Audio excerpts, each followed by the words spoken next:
Hello guys! Magandang araw sa inyong lahat. For today's video, may isi-share na naman ako sa inyong panibagong recipe. Tsak na magugustuhan nyo ito kasi masarap.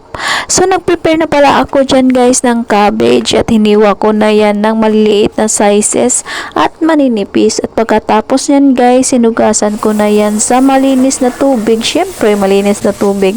Hahaha.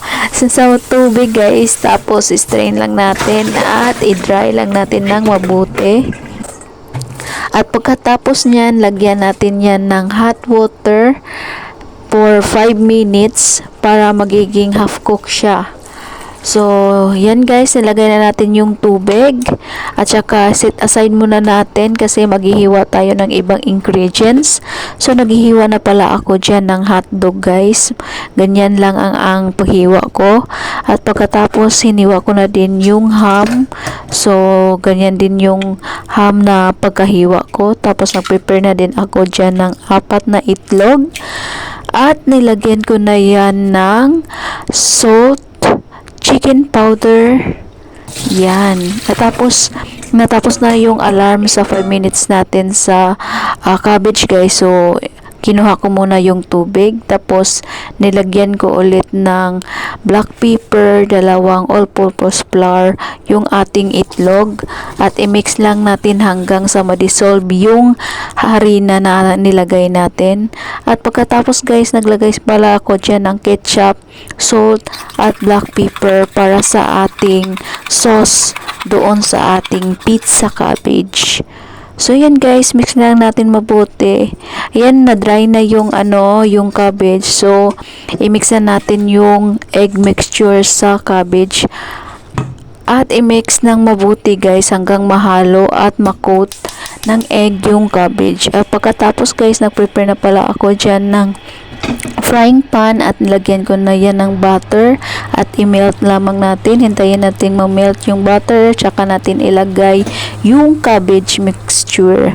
So yan guys, lutuin natin yan ng 3 minutes in medium heat at i-check natin time to time para iwas dikit or iwas sunog.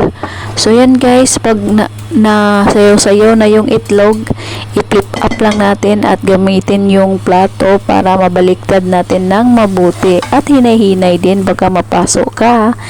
Yan guys, nabaliktad na natin yan at lagyan na natin yan ng ating ketchup na ginawa kanina. So spread lamang natin ng mabuti ang ketchup guys hanggang sa malagyan din yung ibang side. So, nilagyan ko na yan ng cheese guys. Tapos, nilagyan ko na din yan ng hotdog. Pagkatapos, nilagay ko na din yung ham. At pagkatapos, nilagyan ko na yan ng sliced cheese. So, 2 sliced cheese lang ang meron ako guys. So, nagdagdag pala ako dyan ng shredded cheese kasi nakulangan ako sa 2 na cheese na yan na square ba yung tawag yan. Tapos nilagyan ko ng shredded cheese para mas lalong ma-cheesy. So lutuin lamang natin ng 5 minutes in low medium heat. So ayan na guys, tapos na ang ating pizza. Pagkatapos ng 5 minutes, ready na to eat ang ating cabbage pizza.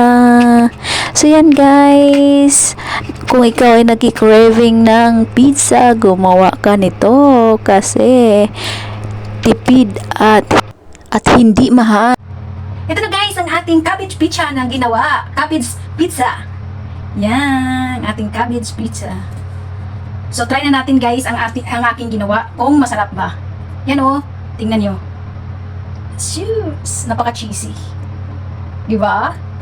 So, try na natin guys. Mainit pa guys.